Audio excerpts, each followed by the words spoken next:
shall we proceed then? Nobody to wait for. How was your meditation, Doug?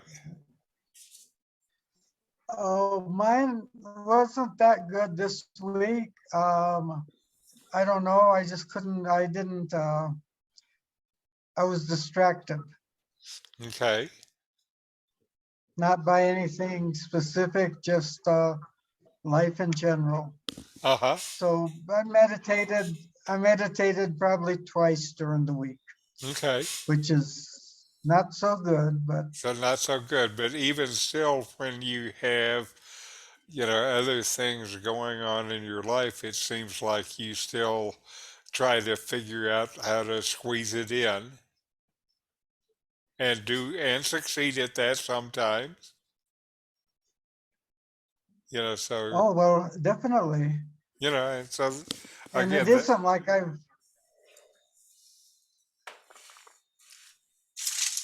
go ahead. it isn't like I've got a whole lot going on in my life either. It's just lack of discipline. Uh-huh. Well, if we have minds that we listen to, no matter how much stuff there is going on outside, there's a lot of stuff going on inside. Right. So it doesn't matter what the wind is like outside, because the wind still blows inside. And that's the toughest wind of all. Right. Yes, it is. So that's the problem, paying too much attention to the mind. Uh-huh.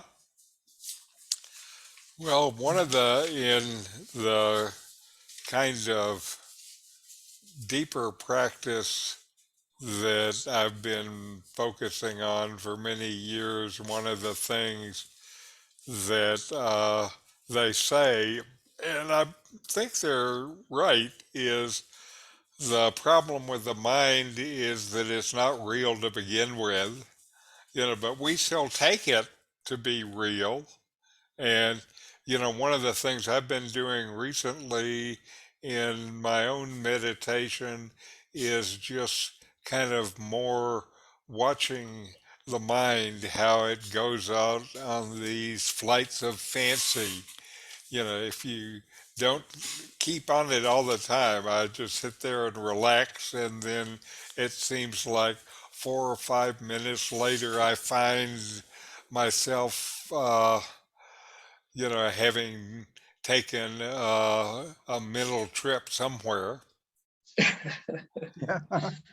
and go back and in a half hour meditation, I will notice that, half a dozen times, I've gone on little trips. So, and it's all the mind. Hmm. And, for us, the problem is that for the main part, until you get deeper in meditation, the mind is mainly how you know things. So questioning the mind can get you in trouble. Yeah. And in fact, questioning the mind and doing it seriously is one of the things that causes some people fright and anxiety because uh, if you start pulling out the props that they have depended on, then it's easy to get insecure. I don't know what it's like here, and I'm afraid.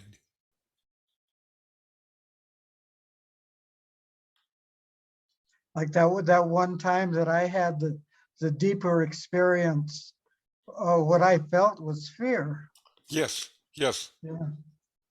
And because I'm go not ahead. normally a fearful person, Uh huh.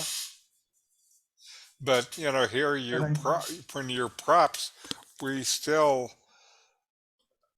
build up our own sense of ourself from all of these things that we prop ourselves up with. And when you start removing those, then it can be frightening. Who am I now? I know some person who went through a deep kind of enlightenment experience, and he was on an airplane. And at the end of the airplane, it's like what he did was lose his ego, which sounds great. Uh, Except, of course, you noticed that it was frightening when you started to feel that. And Uh, the problem he had is after the plane flight, you get off the plane, it was an international flight, you have to go through customs and do all of those things. And, the ego is good for all of that stuff. And it's like he didn't know how to navigate in the world for a while. And he said on the spot, he just had to kind of go make up an ego so he could get through customs. You know? So again, it can be different than we think. And especially when we become unmoored from the ideas that have given us security, it can be frightening. That's certainly part of what people experience on LSD trips and psilocybin trips is they get their sense of reality gets shaken, and often it can be frightening. well, I've been on psilocybin trips. Um, I never felt frightened on one. It was always a very, very positive experience. Uh-huh. Um, but that experience the other day, that although I did feel fear, um, it was not an unpleasant experience. Actually, it was a very good experience. Hmm. And I'd like to be able to get myself there again someday. Yes, yes, you will. You will. You know, it's funny the way you get there is not by getting things. It's more like, Right, yeah. letting go of things. So the way you get the most is by giving up the most. And, that's certainly not how we're trained in America. So how about you, Cheryl?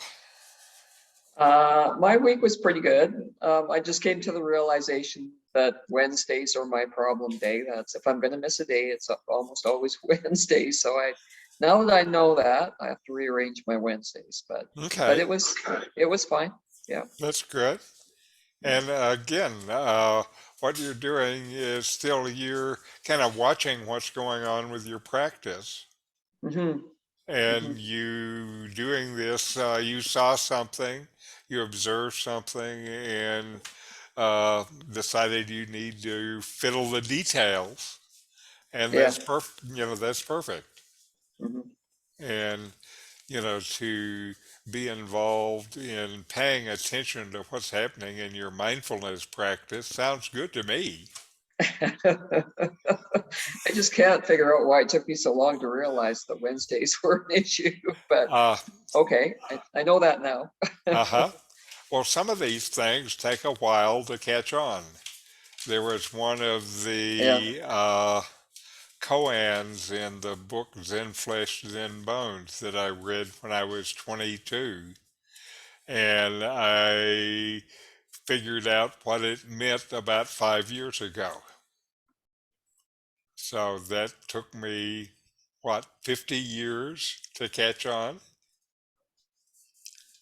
So some of us learn faster than others.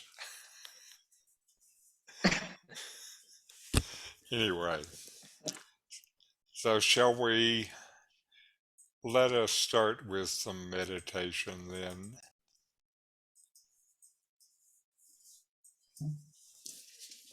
And mindfulness is present moment awareness, paying attention on purpose in the present moment, non judgmentally. Feel your breath in and out. Fully receive whatever the experience, then let it go.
All right.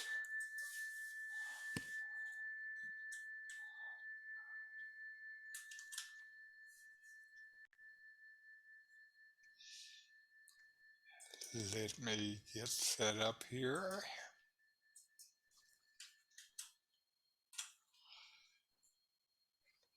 Okay, today I'm going to talk about Buddhist basics on mindfulness.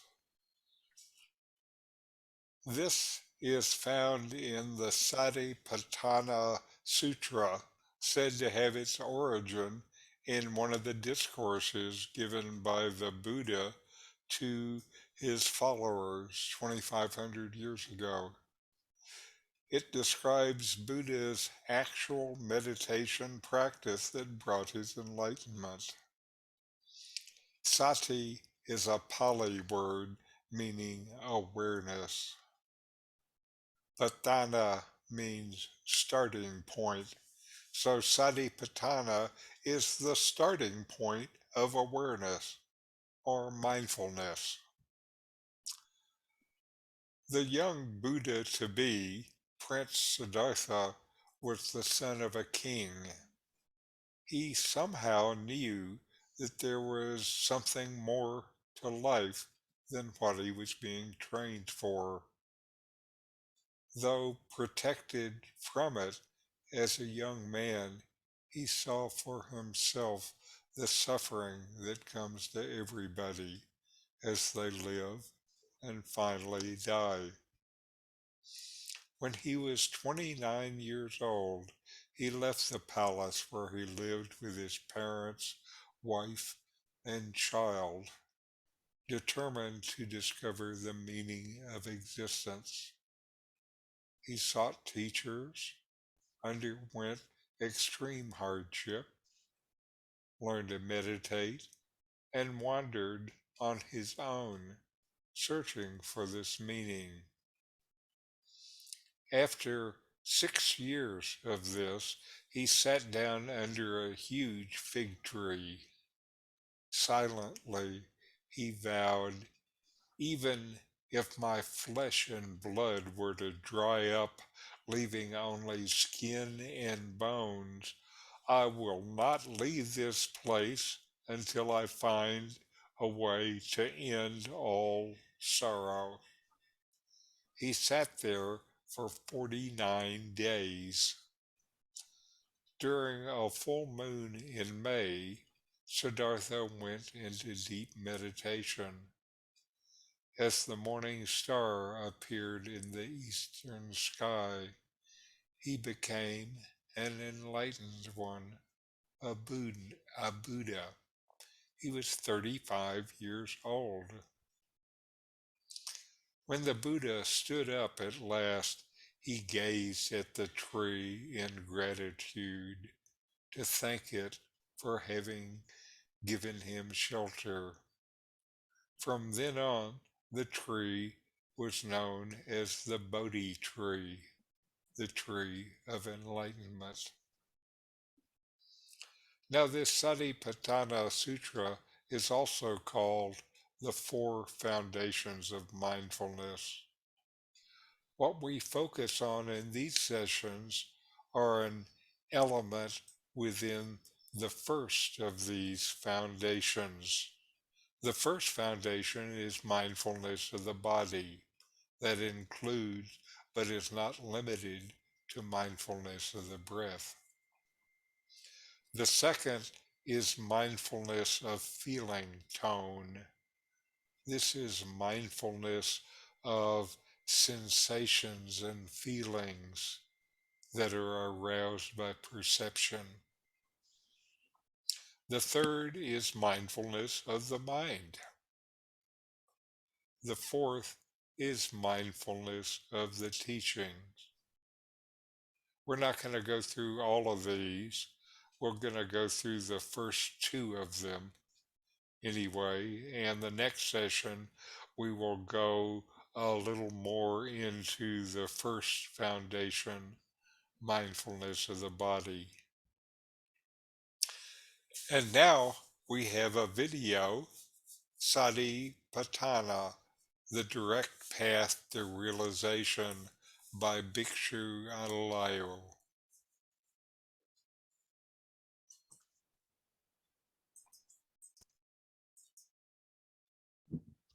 For those who have floundered in many different Buddhist traditions and want a solid foundation of early Buddhist teachings, the following review highlights some of the works of Bhikkhu Analayo, who is one of the best scholars of early Buddhist texts.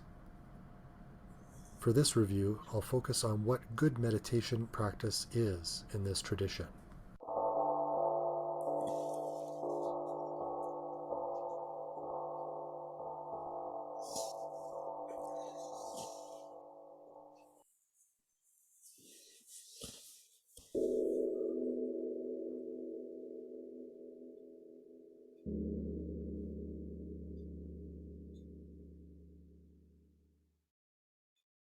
Bhikkhu Analayo is a Sri Lankan monk from the Amarapura Nikaya monastic fraternity.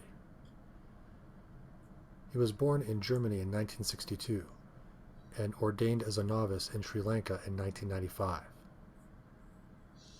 In 2007, he received the Upasampada, which is a marker of him nearing the ascetic tradition, which is only available for those over 20 years of age.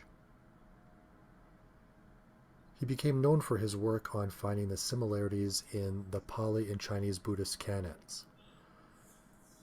As instructions change with Buddhist lineages, many practitioners feel that the differences matter in defining what good practice is. The philosophy is that the similarities in these early scriptures point to more accuracy and reliability when they agree. Analayo's thesis on the Satipatthana Sutra, the direct path to realization, is dense but clearly laid out, and has a lifetime's worth of practice instructions that help the practitioner understand good practice. The way to read it is understanding the role of definition and how the differences in definition matter. The practice of Satipatthana, as defined in the book, requires the establishment of 4 mental qualities, which can be taken to represent the mental faculties of effort, wisdom, mindfulness, and concentration. To develop these qualities requires practicing diligence, to know experiences clearly, to be mindful, and to be free from desires and discontent. Here's how it's broken down.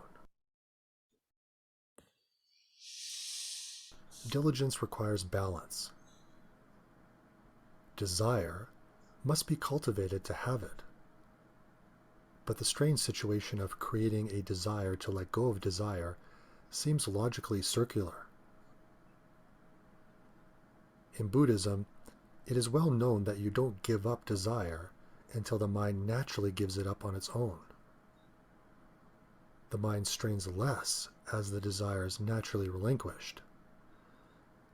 But in the meantime, a desire can animate continued practice before the goal is reached. Because desire for an outcome is the source of stress, there has to be a balanced practice to avoid burnout. And on the other hand, there can't be too little desire so that practice is given up. The book suggests that one must avoid a submission to destiny, which slackens the necessary sustained application of effort. But one must also avoid excessive effort that causes suffering. The Buddha once compared the balanced effort needed for proper progress to the tuning of a lute, whose strings should be neither too tight or too loose. For the practitioner, the book recommends keeping up one's contemplation with balanced but dedicated continuity, returning to the object of meditation as soon as it's lost. For those who have trouble with straining in their meditation, I recommend looking at my review of the Anapanasati Sutta, where relaxation is balanced with effort. There's a link below. In my experience, being lost in thoughts can feel like a tension bubble. And with earlier practice methods, there is often too much straining to bring the mind back to the object. As practice matures, you can put just enough effort to come back and then resume your continuity. A good goal would be to think when you need to think and then naturally drop it with an adequate bit of effort that increases or decreases according to how strongly fixated you are. More effort when it is required, and less effort if it is enough. As practice deepens, less effort is required. With clear knowing, there are a range of definitions, which include a presence of deliberateness, awareness of impermanence, and clear knowledge for overcoming unwholesomeness and establishing wholesomeness. This clear knowing can be viewed as a progression to clearly know the purpose of progress to awakening, to clearly know the suitability of conduct that is careful and dignified, especially for one who is living like a monk or a nun.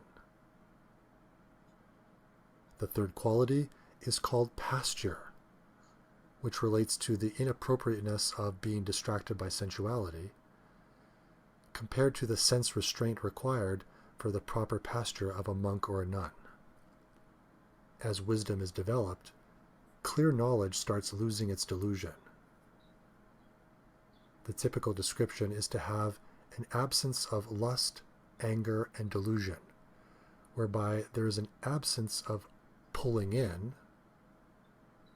pushing away, and running around in circles, as Buddhadasa describes.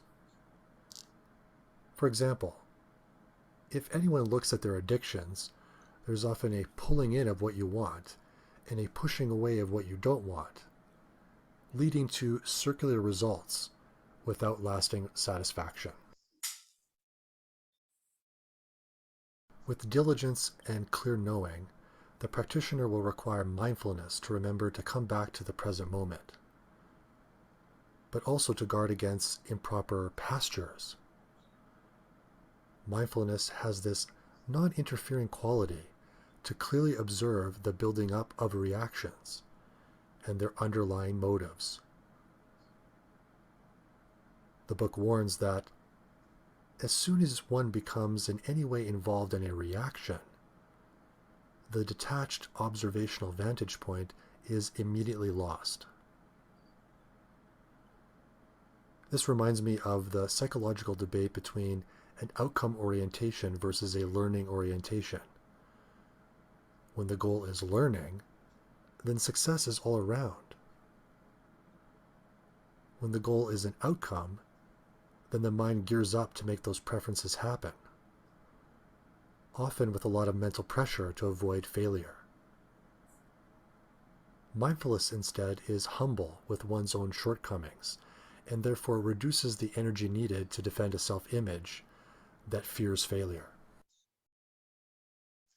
Analayo provides a good description of mindfulness in his book, Early Buddhist Meditation Studies.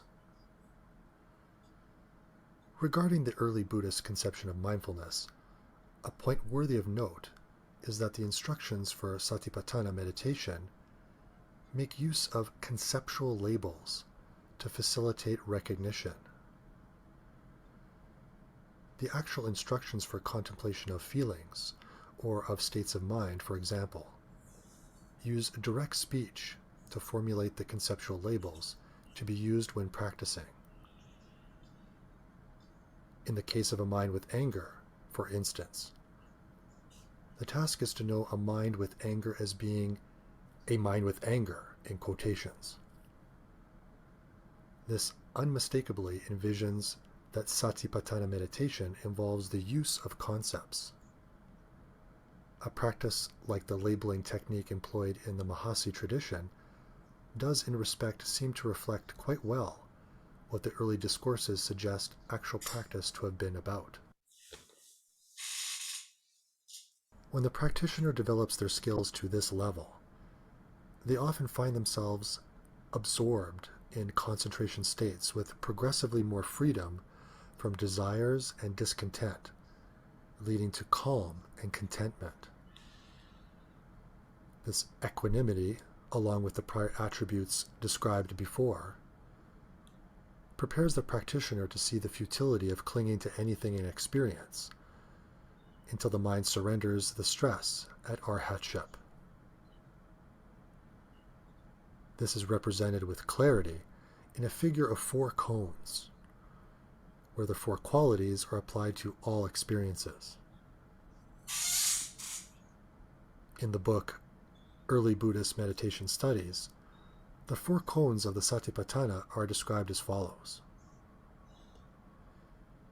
Here my body furnishes the material and spatial location of where I am. Feelings provide the affective or hedonic tone of how I am, in terms of feeling pleasant, unpleasant, or neutral. Perceptions supply the conceptual appraisal of what I am experiencing. Formations are responsible for why I react to anything that happens, in the way I actually do. And consciousness is that whereby I experience, whereby being the cause and effect of what is happening in consciousness. Since consciousness is involved in all 4 cones, it is a good reminder to not look at it as a solid place for the self. Look at it more as a flow of moments of being conscious. Bhikkhu Analayo ends his book with his view of the importance of the Satipatthana Sutra. Views it as the direct path to the realization of Nibbana, to the perfection of wisdom, to the highest possible happiness, and to unsurpassable freedom.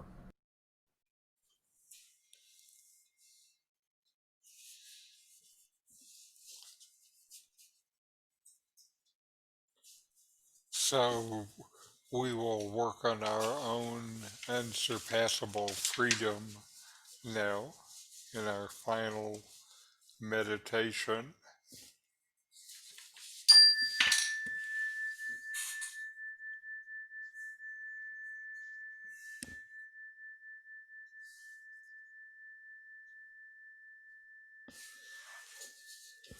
Feel your breath in and out,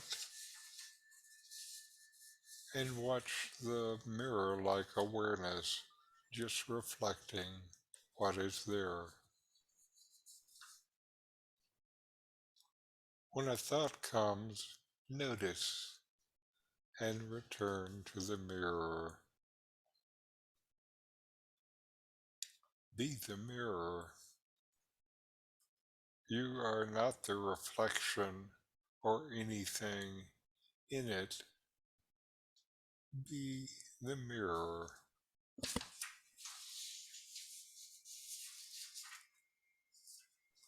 Now watch your breath. Feel your breath.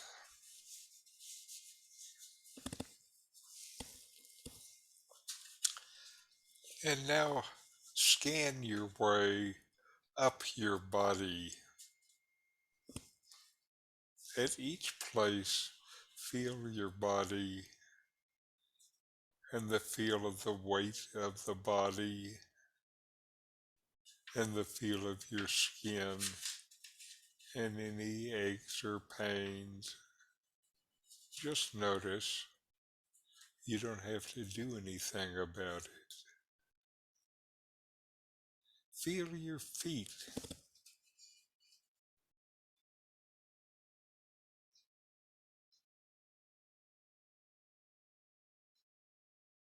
Feel your toes.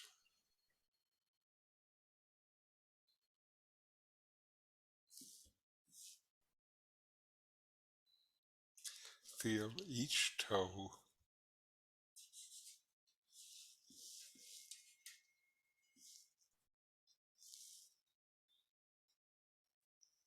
Feel your ankles.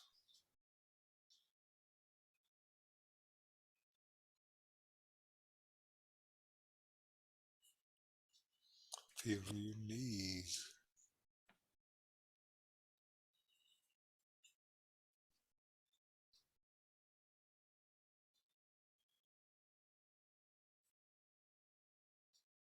Feel your legs.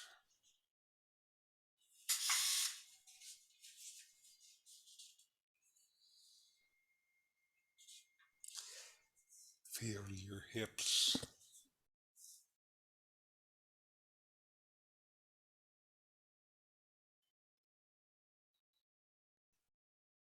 Feel your stomach.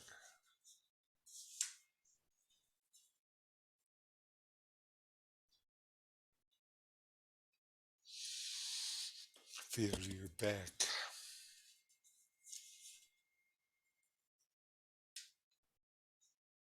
Feel your chest.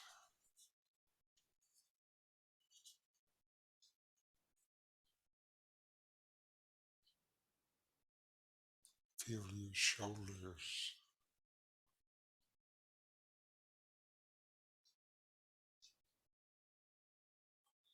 Feel your arms.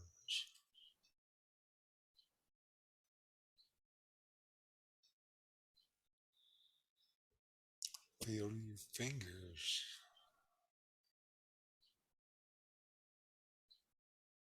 Feel each finger.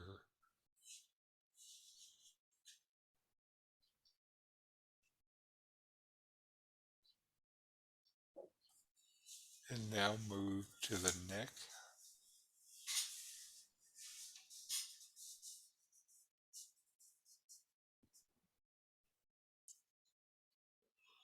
the face,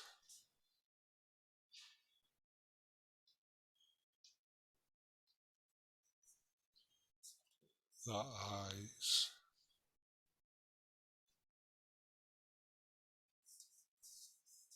the forehead,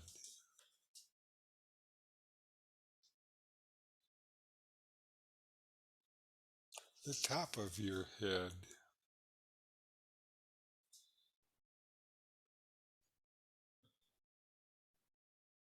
How about feeling a few inches above your head?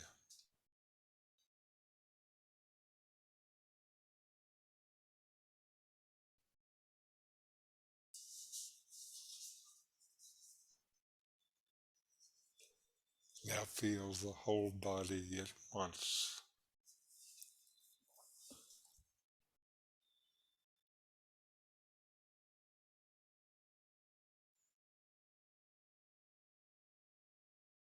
Now return to the feel of your breath.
All right.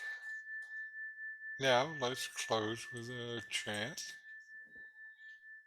Om.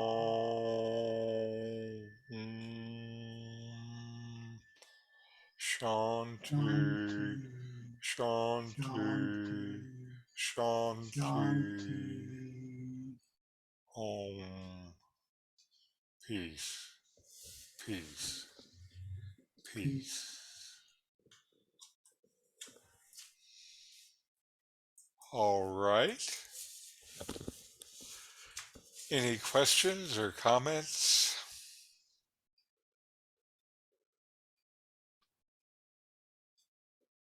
No, I'm not sure that dissecting the meditation process really, I don't find that helpful at this stage.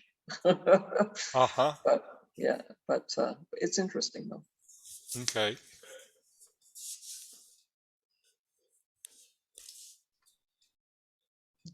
Well, we'll I do was a sort of, little.